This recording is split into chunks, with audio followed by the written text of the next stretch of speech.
up guys, Omar here, and today I'm going to answer the question that nobody asked. Can you use the Sony Z-V1 to do a professional photo shoot? With me today is Babs Butcher. Hey! I'll have the link to her profile below. And what we're going to do is actually use an off-camera flash setup with a lot of these shots, and I'm going to edit it like I would if I were shooting it with my main camera, which I'll also be taking a bunch of shots with today. It is pretty cold out in Philly today, and what I'm going to do is use this, just so you know what this is. This is going to be my BTS setup. It's a GoPro looking at the screen of this ZV1 here. I'll be doing a voiceover while I'm moving around and you're watching this stuff here, because Babs is pretty tough and she would probably rather freeze to death than say that she's too cold. That's true. With that being said, we're gonna hop right into it. I'll be using mainly the AD400. I do have an AD200 just in case, but it's pretty sunny today and my tripod's falling down. And let's just get started. I'm gonna come back to these images at the end of this, but I want you guys to see just what they look like real quick. This is a pretty good shot. I think I was pretty happy with it when I saw it, and it showed me the potential of this setup. Next shot here, you started to realize that, of course, you're not going to get that super bokeh out background. It's a smaller camera. It's got a slower lens on it at the telephoto end, and I'd rather have that less wide look. To travel and just keep that camera and a flash with me, I'd be more than happy to do it. You'll see over here, I think this is the best example of it actually. A lot of the images have a very filmic look. Not a huge fan of the term. I feel like it's being thrown around a lot, but it does look like it was shot on a film camera. This was just testing the high-speed sync. It goes up to 1/2000th of a second. I don't know if there's something I can change to take it up to 1/8000th. And this one I did without the flash, just to see, you're obviously not going to be able to carry a flash with you at all times, and I thought it edited pretty well.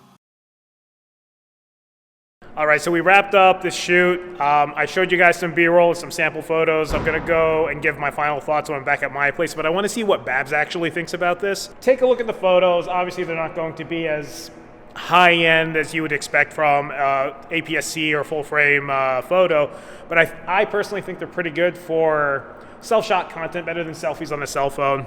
Yes. You accidentally stopped the recording. Okay. You let us know. What do you think? Take a look at them. This is a huge step up from, I use my phone when I'm doing content on my own. I love it. This is awesome. As a content creator, obviously this is not a replacement for a proper photo shoot, but having something like this and being able to pair it with a more, with an off-camera flash or something, do you think it's worth investing a few $100s in something like this versus, say, a cell phone? Honestly. Okay, so absolutely. I have thought, should I just get another cell phone and just have it just for storage and for taking pictures? Because there are some good phones out there. But this, I could take far fewer photos for, just in case, and be able to have really good content just with far less effort and far less pictures having to be taken. It captures a good shot. Okay, and that is someone who takes photos. I've taken 3 selfies over the course of the last 10 years. Babs Butcher, again. Hi. I will link to her profile is below. This is also my friend John Kim, who I'm trying to peer pressure into making a YouTube channel. He's my favorite photographer. Yeah. I think he's a lot better than me. Peer pressure him. I'm going to put a link to his profile down below too. Bully him, please. And that's it. Just get him to start a channel. I will start coming up here and we will record the first couple of episodes ourselves. I'll start off with everything with the what's up, crowd? Don't encourage him. All right, I'll see you guys back in the studio. And by the studio, I mean my overpriced 1-bedroom apartment. Hey guys, Future Omar here, coming at you 2 weeks later. You can see by the fuller beard. Don't be like me. Prioritize your personal projects. Now, getting into this, I do want to start off by saying I think I finally understand all of these Sony boy memes. And if you're not familiar with the Sony boy memes, it's that they always underexpose their photos, they're super dark, but then they recover them and they edit and they look really good. And the reason being, I thought this was just a problem with the Z-V1. It turns out this is a Sony thing, where when you connect something to the hot shoe, a flash trigger specifically, it automatically enters automatic exposure and white balance preview mode, and you can't turn it off. If you see these clips that I'm playing here and you see the preview that the GoPro is recording, that's actually just in auto exposure and auto white balance mode. And I'm gonna start off with this shot, which is the one that I really liked and made me think, yeah, we're gonna take a few of these. And this is what the original, let me just bring that up. This is what the original one looked like. And as those memes show, it's a very underexposed photo, but clearly it recovered very well, it edited very well. And I think that's such a weird thing for a camera manufacturer to have. I'm sure they can fix it through firmware. Now, I got a little ahead of myself, and I think I didn't explain it to those who don't know, but when you connect a flash trigger to a camera, on my Fuji or on my Canons, when I was shooting Canon, you would still have the ambient light mode, and you'd have to turn on exposure and white balance preview mode, the automatic preview mode, if you were in a studio setting or something like that, where you were shooting at FA and the subject would be super dark if there were no modeling lamps or anything like that, or if you're doing product photography in a studio or controlled environment, etc., etc. But yeah, so that aside, that's its own little thing. I want people to know this before, say you see this video and you're like, hey, cool, I want to do this, and you go out and buy it and you don't know anything else about cameras. That's something to expect. So there will have to be Sony specific tutorials for you when it comes to that. There are tons of them. I looked up on YouTube afterwards to see if this was just a ZV1 thing or if it was a problem, or not a problem, but just how it worked on all Sony cameras, and it's the latter. Now, focusing on the photos themselves, I'm pretty happy with them. I would say that this camera is really good for portraits, but it would be even better if you were doing like product photography or anything that required like a sharper image, because these are wide open and they're pretty damn good. Moving on to the next photo. This is kind of a higher dynamic range scenario where it's really bright outside and really dark inside. Same thing, I want to show you, I think I'm going to do this with all examples. Here's what the original looked like. And then this is what the edited one looks like right here. Came out pretty good, easy to edit. Again, I think that maybe if I dial in the settings a little better, it'll come off even better, but I'm pretty happy with what I see here. Moving on to this one, this is a very, I don't know if you've heard this term thrown around a lot recently, but filmic, basically like it looks like it was shot on film. I feel like that's this year's cinematic, how cinematic was a little overused when it came to pretty much everything as a term on, I don't know if it's just YouTube or digital media in general, but I live and work online, so I just saw it all over the place. But if you were to tell me this was actually shot on a film camera, I wouldn't question it. And here is the original. Yeah, and it's just super underexposed. Yes, there is a flash. You can tell by the highlights on the Tesla logo above, or the vehicle charge station symbol above. And again, it's another thing that I'm going to say is at my own fault for not being a Sony shooter and not being accustomed to this. When I tried this out prior, it was just like in my apartment, set it up and went, whoa, it works. All right, so this image wasn't in the last set, but I'm going to show you here. This is an unedited photo. All I did was bring up the brightness and I think a little bit of shadow on this one. This is what the original looks like. Same thing, very filmic quality. I think it's because it's just a smaller sensor, so you get that less detailed look, and it's a good look. I like it a lot. I would actually like to start using this on the regular, but I feel like it's weird if I'm collaborating with someone and they don't get the best photos possible for themselves. I just feel like, you know, it's not good on my end, and if someone is paying me at this point in time, I'm probably not going to use this camera, but I can definitely see someone charging for photos with this kind of setup. And same with video, you would have to know how to edit and all that stuff. So this one I actually really liked. This is Babs in her natural element. This is from her flossing when I was trying to see what the high-speed sync looked like, and it's really good. It stopped at 1/2000th of a second. I don't know if there's something I need to unlock to change that to 1/8000th of a second, but maybe go into electronic shutter mode, but it's pretty good. This one I think was only shot in 1/200th of a second, by the way, for the record. So it works pretty well. This is what the original looked like. Again, super underexposed, Sony boy. I'm definitely earning that certification today. Next one, this is the one that was just shot without a flash. It was outside. I had to cut this video short. I did not want to take some sample shots while I was fiddling around with everything to showcase the shots and then switch over to my other camera to make sure that I got shots that I knew how to edit and all that stuff. So this was the last one in this set, but I think it gets the point across.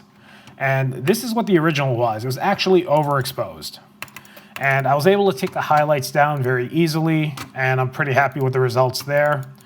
I probably took them down a little too much, but it works. And that's it. Now, this is pretty exciting for a number of reasons, especially if you're someone who's transitioned to a very mobile, very remote work from home type environment. To have a camera like this that you can invest in for not only video, which it does amazingly well. I'm recording myself. This whole video is recorded on this camera with the exception of the GoPro segments. But now you can actually do some serious off-camera flash work for portraits, for products, and you can start making money with it. You can start making money with your phone, but the only way you're going to get any kind of fill light or anything or do anything outside of ambient is if you have one of those $2,500 Profoto B2s, which that's really exciting technology and app functionality that's been added to iPhones and now Android cameras, but it's still very limited and it's a very expensive entry point. Obviously, if you're doing that, you already have a camera. I also don't think phones are a replacement for cameras right now, not even point and shoots. Getting kind of tired of the comparisons where it's like, oh, can you believe this was taken for a phone? Yes. There has literally never been a single photo that was taken with a phone camera that has ever fooled me to even assume it was taken with a point and shoot. They're good. They're great for personal memories. They're good for churning out content and all that stuff. That's it. You're not really going to do anything else with them. Video, another story. They're very powerful for video. The photos, I think the photo functionality of camera still has a lot of catching up to do. I haven't tried editing. I don't have an iPhone 12 Pro Max. I would like to see what editing those DNG files would be like. And that's it. But right now, I think that for dollar, the Sony Z-V1 might be the best bang for buck camera out there.